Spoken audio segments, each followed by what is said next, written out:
Hey crew, it's Ben, and I'm back with some more Socrates. Today we are going to be diving back into book 6. We're going to finish it up today, and let's just get into it. Yesterday we talked about the difference between nature and nurture, as to what it develops as a man. Uh, and so let's see where the narrative goes. But surely, he said, if he were to depart having accomplished this, it would be no mean achievement. Nor the greatest possible achievement either, I said, unless he encounters a form of government which is pro- propitious.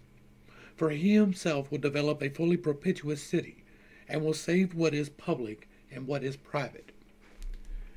And now, the origin of the slanders against philosophy and the injustice of the charges have, in my opinion, been poorly explained, unless you have anything else to say. No, he said, I have nothing else to say on this topic, but which of the present forms of government is propitious to philosophy? None whatsoever, he said. I said, that is the very accusation I am making. Not one city of those presently in existence is worthy of the philosophic nature. And therefore it is contorted and altered, just as an alien seed planted in foreign ground tends to be overpowered and fades into the local countryside. This type, in like manner, no longer holds onto his own capacity, but degenerates into a character which is not his own. However, if he encounters the most excellent form of government, as excellent as himself, then it will be evident that this type is truly divine, while the others are human both in their natures and in their activities. Obviously, the next thing you will ask is what this form of government is. No, you are wrong, he said. I was not about to ask you that, but rather whether this is the very form of government we have been describing whilst establishing our city, or a different form. In general terms, it is that form, I said. However, it is also stated that there must always be one person in the city possessing the same understanding of the form of government which you, the lawgiver, held when you were instituting the laws. Yes, that was said, he replied. But this was not made sufficiently clear, I said, because we were afraid of your objections, which show that the proof of this is long and difficult. Indeed, what now remains is not at all easy to recount. What does remain? The manner in which a city practicing philosophy may avoid destruction. For, obviously, all great undertakings are prone to failure, and it is a true saying that hard is the good. But we should bring proof of the conclusion anyway by making this point clear. It is not lack of will, I said, but lack of ability, if anything, which may prevent this. And since you are here, you will see how eager I am. Behold, the impetuosity and rashness in which I now declare that the city must take up this philanthropic activity in the opposite manner to the present manner. How? Nowadays, I said, those who take up the subject are youths just out of childhood, before they turn to household affairs and money making, who get close to the most difficult aspect of the activity, then give up. I'm referring to those with the greatest philosophic pretensions. And when I mention the most difficult aspect, I mean reasoned arguments. Subsequently, if they are invited by others who engage in philosophy, they prefer to participate as listeners. And they think that this is significant, for they regard it as a necessary pastime. But in their later years, save of course for a few, they are extinguished more comprehensively than Heraclitus's sun, insofar as they are never again rekindled. What should they do, he asked? The complete opposite. When they are youths and children, they should engage in a youthful form of education and philosophy, and at a time when their bodies are developing and reaching manhood, these should be very well cared for, in order to procure a servant for philosophy. But once they reach the age, at which a soul starts to become mature. They should intensify the exercises of the soul. And later, when the strength abates and they become unfit for political or military affairs, at that stage, they should be left to indulge in philosophy without restraint and do nothing else unless as a pastime, if they are to live happily, and when they die, crown the life they have lived here with a propitious destiny beyond. Socrates, he said, it really does seem to me that you have at best spoken enthusiastically. However, I think most of your listeners are resisting you with even greater enthusiasm and will not be persuaded at all, beginning with Thrasymachus. Do not speak ill of me and Thrasymachus, I replied. We have only just become friends. Not that we were enemies before that. For we shall not give up this effort until either we persuade him and the others or make some preparation for that life wherein they come into being once more and encounter arguments such as these. You are referring to quite a short time period, he said.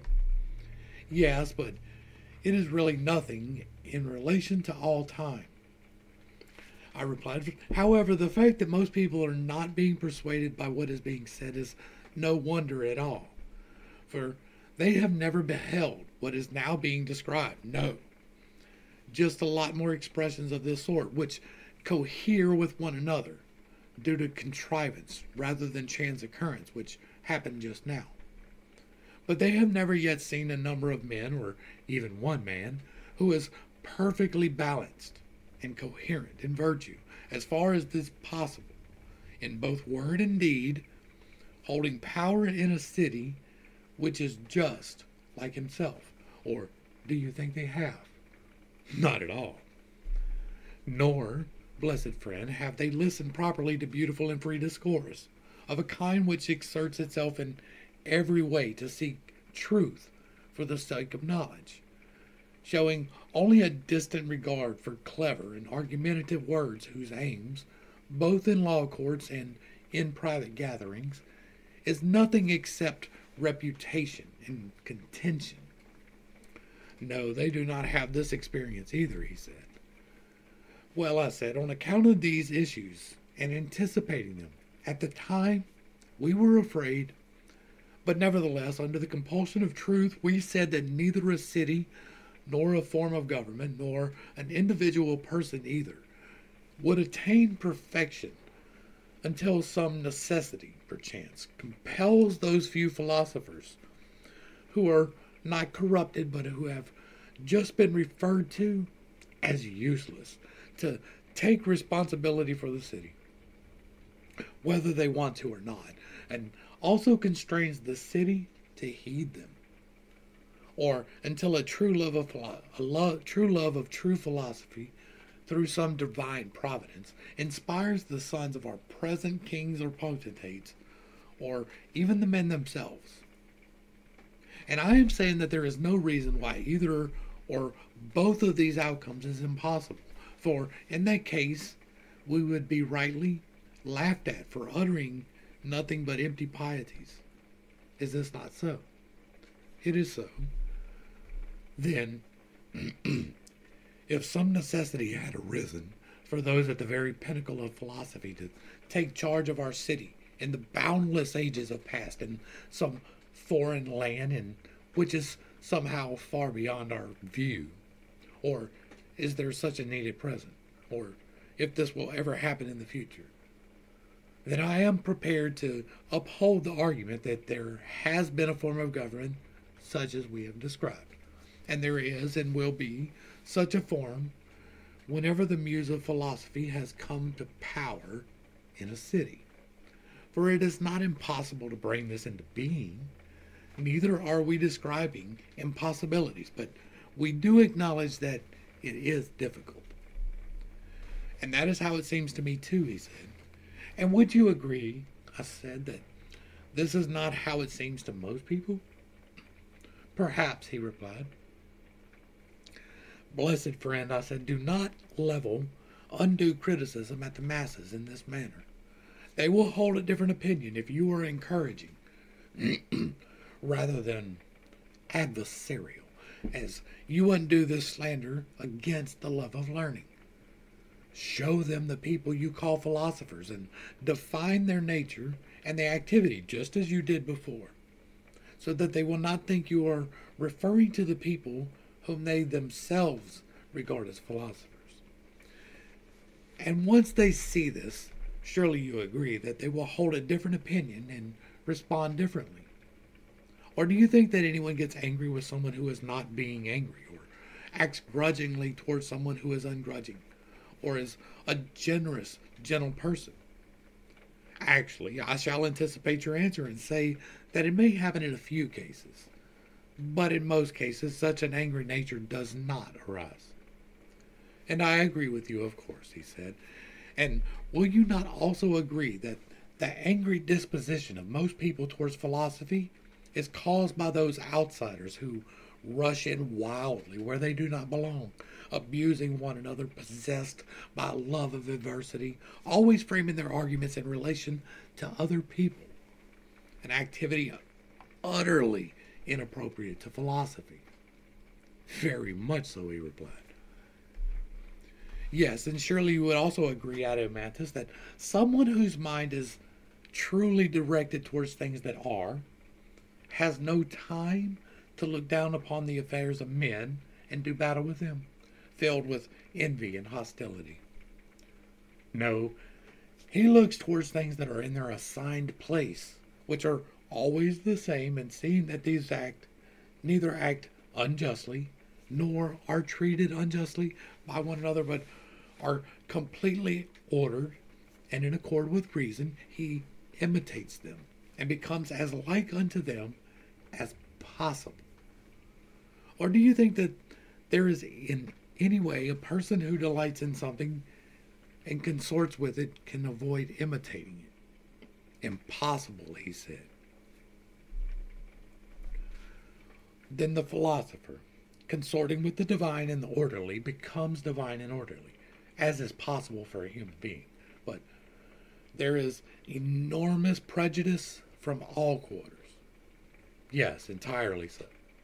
Now, should some need arise for him to practice instilling what he sees in that place into the private or public affairs of humanity, and not merely to work upon himself, do you think he would prove to be a poor artificer of sound-mindedness and justice, and the sum total of public excellence? Not in the least, he said.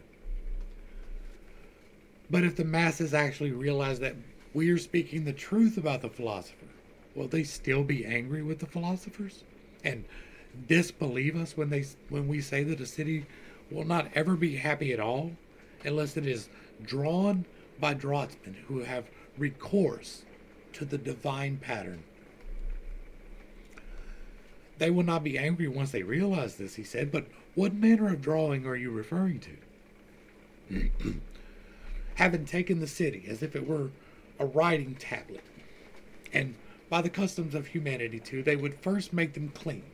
This is no easy task, but in any case, you know that they would immediately differ from others in this respect, that they would not be prepared to take responsibility for a person or a city or write laws unless these were either clean when they received them or they themselves made them clean.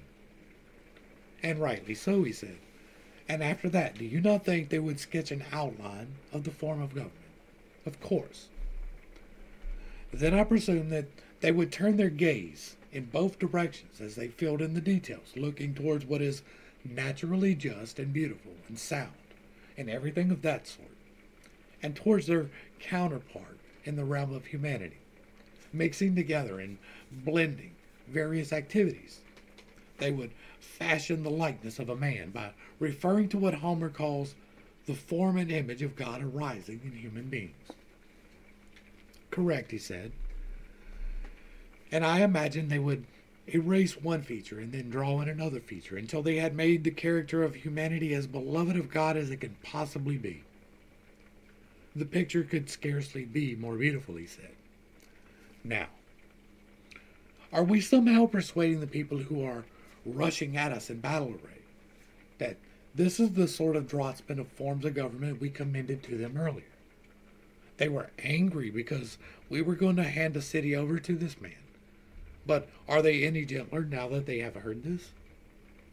Very much so, he said, if they are sound-minded anyway. Yes, but how could they dispute this? Would they say that the philosophers are not lovers of truth and what is? That would indeed be strange, he said. Or that their nature, as we have described it, is not akin to the very best nature. They cannot say that either. Well then, will they say that such a nature, encountering the appropriate practices, will not be perfectly good and philosophic, if any nature can? Or will they say that the people we have excluded have a better chance? Certainly not. So will they still be angry when we say that until the philosophic types assume power, there will be no cessation of evils for cities or for citizens, nor will the city which we are describing in fabled words ever be perfectly realized indeed. Perhaps they will be less angry, he said. May we say not that they are less angry, but that they have become completely gentle and have been persuaded so that they are inclined to agree with us, even if only from shame. Yes, certainly so, he said. Then let us assume, I said, that they are persuaded of this. Is there anyone who will argue, nevertheless, that there is no chance of the offspring of kings and potentates turning out to be philosophers by nature? Not a single person will argue that, he replied. Can anyone maintain that such people absolutely must be destroyed once they come into being? We do agree, of course, that they are difficult to save, but is there anyone who would contend that throughout all time, not even one of them has ever been saved? How could anyone maintain that? But surely, I said, if one such person comes into being, and the city is cooperative, that is sufficient to accomplish everything which is now cast into doubt. Yes, it is sufficient, he said. For I presume, said I, that once the ruler has set down the laws and practices we have described, it is certainly not impossible for the citizens to be willing to enact them. Not at all. Well then, would it be any surprise if others held the opinions which we hold? Or is this impossible? Well, I do not think so anyway, he said. And indeed, in my opinion, we have provided sufficient evidence already that these arrangements, if they are possible, are the very best. Yes, quite sufficient. Well now, it seems we are coming to the conclusion that when it comes to the enactment of laws, the arrangements we are describing are the best, if they can be enacted. However, they are difficult, but not impossible to implement. Yes, that is what we are concluding, he said. Therefore, since this issue has with some effort reached a conclusion, we should of course go on and can discuss whatever remains, the manner in which the saviors fit into our form of government, the subjects and activities upon which this is based, and the ages at which they will take them up. We should indeed discuss this. And nothing came of my earlier cleverness, I said, in passing over the difficult question of the possession of women and the begetting of children and the appointment of rulers. I knew that the completely true version would attract hostility, and it is also difficult to implement, but now it proves necessary to give an account of it in any case. Well, matters relating to women and children have been concluded. However, the question of rulers must, in a sense, be dealt with from the beginning. We said, if you recall, that they must prove themselves to be lovers of the city, tested both in pleasure and in pain, and they must show that they never set aside this principle in the face of hardship or fear or any adversity whatsoever. Those who cannot do this must be rejected, while anyone who turns out to be entirely pure, like gold tested in the fire, should be installed as a ruler and be accorded honors, both in life and after death. Yeah, and prizes too. These were the sort of things we were saying while the argument turned aside and hid itself for fear of initiating this particular discussion. What you're saying is very true, he replied. I do remember. Yes, my friend, I was reluctant to say what I have just dared to say, but now we should have the courage to declare that philosophers must be appointed as guardians, in the strict sense of the word. Yes, we should say so, he replied. Now, bear in mind that they will probably be few in number, for the various qualities of the nature we described must be applicable to them, and those qualities are seldom inclined to develop together in the same person, but are usually dispersed throughout the population. What do you mean, he said. Well, you know that ease of learning, memory, sagacity, acuity, and whatever is associated with these, along with spiritedness and magnificence of mind, tend not to develop along with the desire to live an ordinary life in peace and constancy. Rather, such people are born by their own brilliance wherever chance may lead, and all constancy goes out of them. What you say is true. On the other hand, do not characters that are constant and not easily swayed, in which we place more trust, that are unmoved in the face of terrors on the battlefield, also act in just the same way when faced with things to be learned. They are hard to move and hard to teach, as if they had been paralyzed, and are full of sleep and yawning if they must apply themselves to such a task. That is what happens, he said. But if we stated that a person must partake of both characters in proper and fair measure, or else he should not be given a share of education in the truest sense, or of honor, or of rule. Correct, he said. Do you not think that this will be rare? How could it be?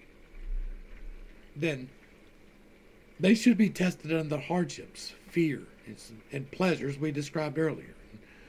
There is also the point we just mentioned, which we passed over before, that they should be put through exercises in many branches of learning to see if they would be able to endure the most important subjects, or will be proved to be cowards, just as people also prove to be cowards in the other situations. Yes, of course, he said, it is quite appropriate to consider the matter in this way. But what sort of important subjects are you actually referring to? You remember, I presume, said I, that once we had distinguished three parts of soul, we came to conclusions about what justice is, and about what sound-mindedness and courage and wisdom each is. Well, if I did not remember, I would have no right to hear the rest of this discussion. Do you also remember what was said before that? What sort of thing? I believe that we said that in order to obtain the clearest possible view of these, another longer, circuitous road would be necessary, and they would become apparent to someone who took that route. However, we said we could add proofs which followed from the previous discussion, as you agreed was sufficient, and what was said on this basis, though it seemed to me to lack precision. But whether it was satisfactory to you is for you to say. Well, to me it was satisfactory in some measure, and others seem to think so too. But, my friend, I said, in such matters, a measure which leaves out any aspect of what is does not act as a measure at all. For nothing incomplete is a measure of anything. However, if it does sometimes seem to some people that enough has been achieved already, and that it is not necessary to search any further, Yes, lots of people feel like this due to laziness. But this feeling has no place whatsoever in a guardian of the city and the laws. That is reasonable, he said. Then, my friend, the longer route must be taken by someone like this, and he should devote just as much labor to learning as to gymnastics. Otherwise, as we just said, he will never obtain the objective of the greatest and most important subject. So, is there something greater than justice and whatever else we described? He asked. Are these not the greatest? There are greater, I said, and in those cases we must behold no mere outline as we did just now. No, we cannot avoid giving a complete and comprehensive account. Would it not be ridiculous to make all these efforts to achieve the utmost precision and clarity in issues of little significance, and in contrast, deem the greatest issues unworthy of the greatest precision? Very much so, but do you think that anyone will let you go without asking what the greatest subject is and what it deals with? Not at all, I said. You should ask. You have heard the answer often enough. That is for sure, but now either you cannot think of it or, alternatively, you intend to make work for me by raising objections. And I suspect it is more the latter, since you have often heard that the form of the good is the greatest subject, and that justice and the others become useful and beneficial through recourse to this. And you know quite well that I am going to talk about this, and will also say that our knowledge of it is inadequate. And if we do not know this, but we have comprehensive knowledge of other matters without knowing this, you know it is of no benefit to us, nor is anything else we acquire without acquiring the good.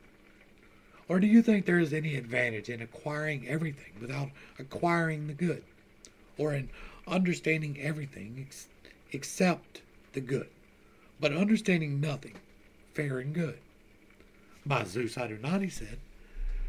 Well now, you should also know that to most people, pleasure seems to be good. But to the more refined people, it seems to be understanding. So it does, he says. And you know, my friend, that those who believe this are unable to indicate what this is understanding is. Rather, they are finally compelled to say that it is understanding of the good. Yes, it is quite comical, he said. Isn't that inevitable? I said, if they criticize us because we do not know the good while talking to us as if we did know it, for they say that it is understanding of the good, as if for our part we follow what they are saying whenever they utter the phrase, the good. Very true, he said. And what about those who define pleasure as good? Are they any less adrift than the others? Are they not also compelled to agree that there are bad pleasures? Definitely.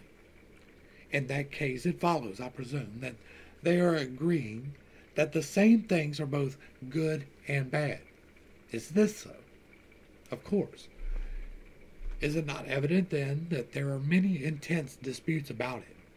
Inevitably. What about this? Is it not evident that many people would choose whatever seems to be just and fair when it comes to actions, possessions, or reputations, even if these are not actually just and fair? But no one is ever satisfied with acquiring what seems to be good. No, they are searched for things that are good. And in this case, they utterly despise seeming. Very much so, he said. So, there is something that every soul pursues, for the sake of which it performs all actions, possessing an intuition that there is such a thing. But it is perplexed and cannot apprehend precisely what it is, or resort to a stable belief as it does in other pursuits, and on this account it loses any benefit from other pursuits. Now, would we say that our guardians, the very best people in the city to whom everything is entrusted, should be in such dark ignorance about something as important as this. Least of all, he said. Anyway, I said, I suspect that when there is ignorance as to how exactly the just and fair are also good, they will obtain a guardian who is not good for much, since he will be ignorant of the issue. And my intuition is that no one will have adequate knowledge of the just and the fair until the good is known. A sound intuition indeed, he said. Will not our form of government attain perfect order if such a guardian such as this, someone with knowledge of these matters, watches over her? It must, he replied. But Socrates, are you saying that the good is knowledge or pleasure or something else besides these? What an excellent man you are, he said. Indeed, it has been evident for some time that you would not accept the opinions of others about this. Yes, Socrates, it does not seem right to me to be able to express other people's opinions but not your own, when you have been engaged in these issues for such a long time. Then what about this, I said. Does it seem right to you for someone who does not know how to speak as if he knows, who does not know to speak as if he knows? He should certainly not speak as if he knows, he replied, but he should be prepared to state what he believes, as if he believed it. Yes, but have you not observed that opinions devoid of knowledge are all disgraceful, that the very best of them are blind? Or do you think that those who form true opinions, devoid of reason, are any different from blind men traveling along the right road? Not one bit, he replied.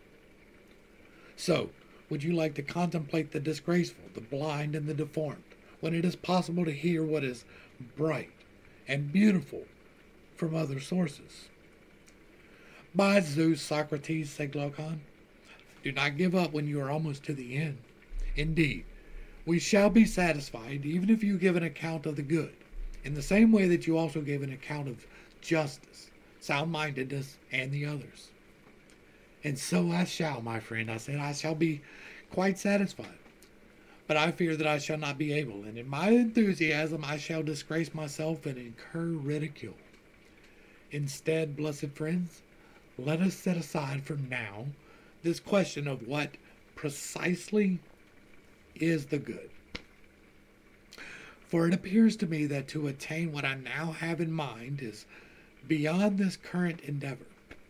However, I am prepared to describe something which appears to the offspring of the good, and to resemble it very closely, if that is acceptable to you. Otherwise, let us leave it. Just speak, he said. You will repay the story of the father some other time. I wish that I could give you this, I said, and that you could receive it and not the mere interest I am giving you now. Anyway, you should certainly accept this interest and offspring of the good itself. However, be careful in case I somehow deceive you unintentionally with a false account of the interest. We will be as careful as we can. Just speak. I will begin, I said, once I have come to an agreement with you and reminded you of what was said previously and has often been said on other occasions. What are you referring to, he asked. We say, I said, that there are many beautiful things, many good things, and so on. And we define them in words. Yes, that is what we say. And we say there is beauty itself and good itself. And the same applies to everything else when we designate it as many.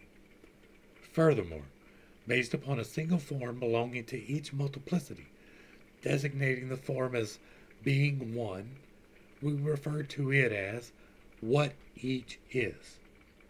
That is so. And we say that the many are seen, but are not known by reason, while the forms are known by reason, but are not seen. Entirely so. Now, with which of our faculties do we see visible objects?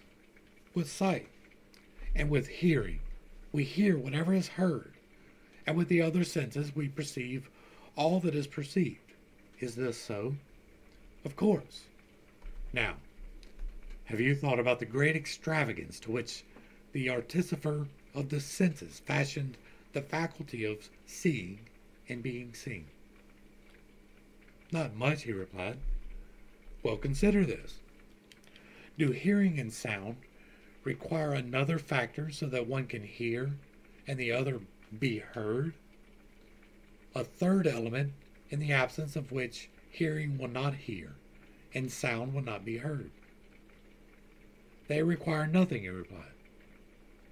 Yes, I said, and I believe that there is no such requirement in most other instances, though I do not wish to say there are none at all. Or, do you have any examples? No, I do not, he said. But do you realize that the faculty of sight and visibility does have this requirement? How so? Sight is presumably present in the eyes, and their possessor attempts to make use of it. Color is present too, but in the absence of a third factor, naturally adapted to the particular purpose, you know that sight will see nothing, and colors will be invisible. What factor are you referring to? He asked. It is what you call light, I replied.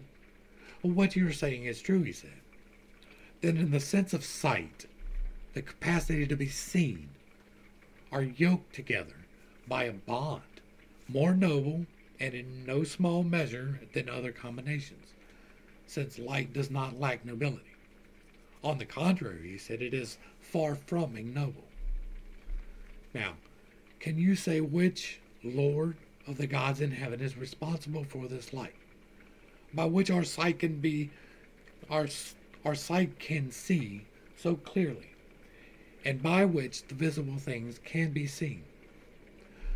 I can say what you and anyone else can say, for obviously you're asking about the sun. Well, is there a particular natural relation of sight to this God? How is it related? Neither sight itself, nor the eye in which we say sight arises, are the sun. No, they are not. And yet I believe, of all the organs of sense, it is the most like the sun in form. Very like. And is not the power it possesses acquired as an influx, dispensed from the sun? Yes, entirely so. In which case, the sun is not sight. However, being the cause of sight, it is seen by sight itself. Quite so, he replied. Then you should realize, I said, that I am describing is the offspring of the good, which the good itself generated in a particular relation to itself. And insofar as the good, in the realm of reason, relates to reason, and whatever is known by reason, so does the sun, in the realm of sight, relate to sight, and whatever is seen by sight. In what way? He said, tell me more. You know that whenever the eyes are no longer turned to objects whose colors receive the light of day, but to objects in the dim light of night, their keenness is blunted, and they almost seem blind, as there is no clean vision in them. Very much so, he replied. And yet I believe when they turn to objects on which the sun shines, they see clearly, and it appears that there is vision in those same eyes. Of course. Then you should also understand the condition of the soul is the same way. Whenever she rests on something upon which truth and what is shine, she reasons and knows it, and appears to possess reason. However, when directed to something compounded with darkness, which comes into being and is destroyed, she forms opinions, sees dimly, changes her opinions back and forth, and in this situation seems not to possess reason. Yes, that is how it seems. Then you should declare that the form of good bestows truth upon whatever is known, and confers the power of knowing on the knower. Being the cause of knowledge and truth, you should think of it as knowable. However, although knowledge and truth are both beautiful, you would be right to regard this as different from them and even more beautiful than both of them. And just as in the previous case, it is right to regard light and sight as resembling the sun in form, but it is not right to believe they are the sun. So also in this case, it is right to regard knowledge and truth as both resembling the good in form, but it is not right to believe that either of them is the good. No, the character of good should be accorded even greater honor. You are speaking of you are speaking of an unparalleled beauty, he said. If it bestows knowledge and truth and exceeds them in beauty, for you are surely not saying that it is pleasure. Please show respect, I said, and consider a further aspect of its image. In what way? I assume you will agree that the sun bestows not only the ability to be seen upon visible objects, but also their generation and increase and nurture, though the sun itself is not generation.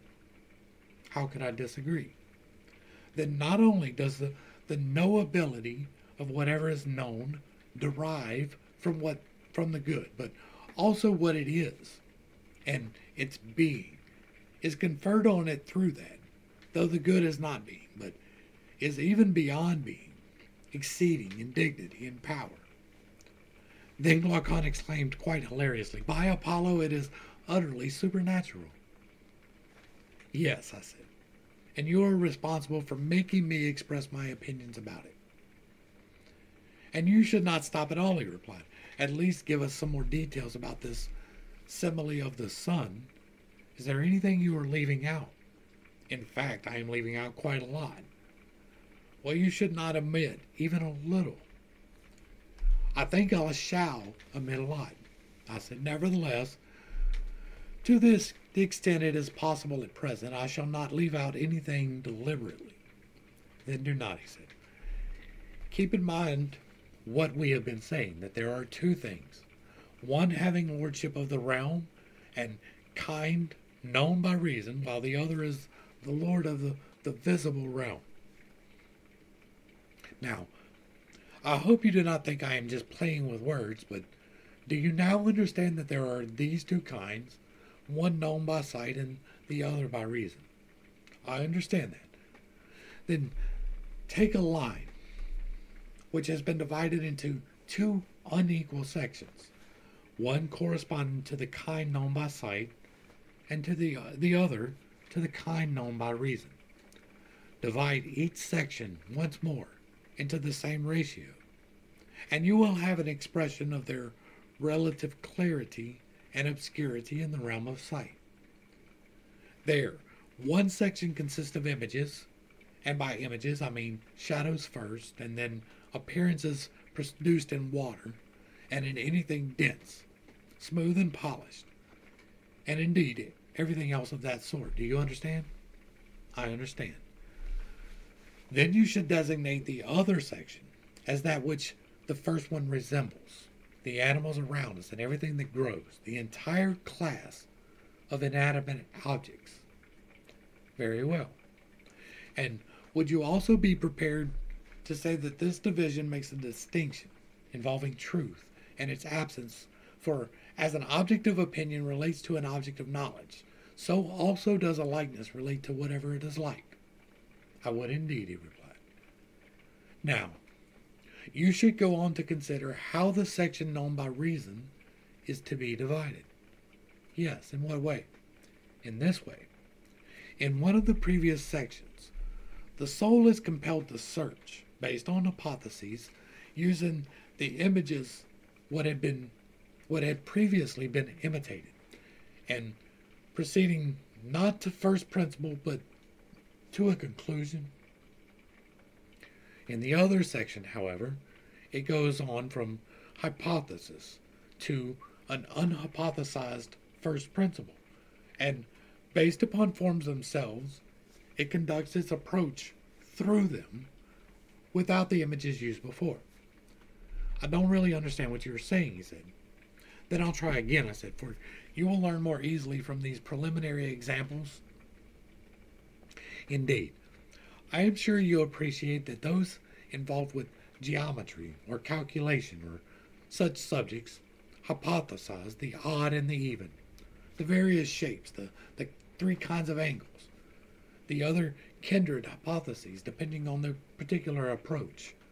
They assume that these are already known, turn them into hypotheses, and see no value in giving an account of them, either to themselves or anyone else, since they are obvious to everyone. Beginning from these, they proceed with the remaining issues, then arrive at consistent conclusions about the matter they set out to investigate. Yes, I certainly know this. In that case, you can also appreciate that they make use of the visible forms and construct their arguments in relation to them, although it is not the visible forms that they have in mind, but the things which they resemble. They construct their arguments with an eye to the square itself and the diameter itself, and not the one in the diagram. The same applies to other instances. They take the objects which are fabricated or drawn, objects which have shadows and images and water, and use them in turn as images, seeking to discern the entities themselves, which may only be discerned through thought. What you are saying is true, he said. Well, this is the form I described as known by reason. However, the soul is compelled to employ hypothesis in its investigation of it, not proceeding to a first principle, since it is unable to transcend any higher than hypothesis. Instead, it employs as images the very objects which are imitated in the lower division, objects which are regarded as clear and worthy of honor when compared to the other images. I understand that you are referring to the province of geometry and related subjects, he said. Then you should appreciate that I am referring to the division of the realm, known by reason, as what reasoned argument itself attains through the power of dialectic. It does not turn the hypothesis into first principles, but into actual underpinnings, like steps or points of attack, so that it may go as far as the unhypothesized to the first principle of all. Having attained that and proceeding once more to follow whatever depends upon that, it descends in this way to a conclusion, having no recourse whatsoever to any sense object, but to forms themselves, through forms, to forms, and ending in forms. I appreciate that, he said, but not very well. For you seem to me to be describing a vast undertaking. Anyway, you wish to establish that the realm contemplated by the knowledge of the dialectic, the realm of what is and what is known by intelligence, is clearer than what is contemplated by what we call skills. In fact, the hypotheses are the first principles, and those who discern their objects, despite the fact that they must see them through understanding rather than through the senses, inquire on the basis of hypotheses. However, because they do not ascend to a principle, you do not think they employ intelligence in relation to these objects, even though they are objects of intelligence associated with a principle. And you seem to me to be calling the faculty of geometers and the like not intelligence, but understanding. And since understanding is something between opinion and intelligence, you have given a very competent exposition. And corresponding to the four sections, you should assume four qualities arising in the soul. Intelligence corresponding to the highest, understanding to the second, assign belief to the third, and imagination to the last, and arrange them in proportion, accepting that these partake of clarity in as far as their objects partake of truth. I understand, he said, and I agree, and I am arranging them as you suggest. And so ends Book 6 of Plato's Republic. I don't have a whole lot to add to this, right? This is his dialectic. This is him arguing both sides of the argument so that we can get a clearer understanding of things. We are about to, I believe, get into the actual forms of government and stop talking about the individual people, but I could be wrong. The main part of this is to learn as we go along, right? To hear these things out loud, for me to say these things out loud and to get them locked into my brain, if not verbatim, in total, because that is what my brain is really good at. I pick out the big parts. I don't get tied up on the details as much. It's why I can never be an academic. Hopefully I brought a little bit of enlightenment and not too much confusion, right? There's not a whole lot for me to expound upon in these dialogues. This is basically just us hearing them. So, to the crew, thanks for hanging out. I appreciate every single minute that you are here with me, and I am praying for you every single day. Until next time, I love you. God loves you. You are perfect, whole, and complete just the way that you are. And this has been Pit's Day. Peace.